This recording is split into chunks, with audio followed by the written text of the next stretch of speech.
You search for how to buy shares of Exosens SAS, a precision sensor technology company that trades on Euronext under the ticker EXENS.PA. This is an educational overview and not financial advice. To buy shares, you need a regulated broker, and we use eToro as a neutral example to show the process.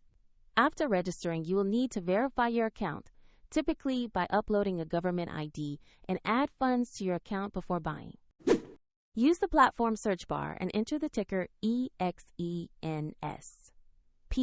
to find the listing. Make sure you select the correct Euronext listing for Exosens SAS. On the stock page, check the basic company description and the price chart to confirm this is the right asset. Verify the ticker EXENS.PA and exchange information before proceeding. To place an order, choose Invest or Buy, enter the amount you want to invest, then review and confirm the order. If the market is closed, your order may be placed as pending, and if you have insufficient funds, the platform will prompt you to add money before confirming. After the order executes, the position will appear in your portfolio. For convenience, the example link is in the video description.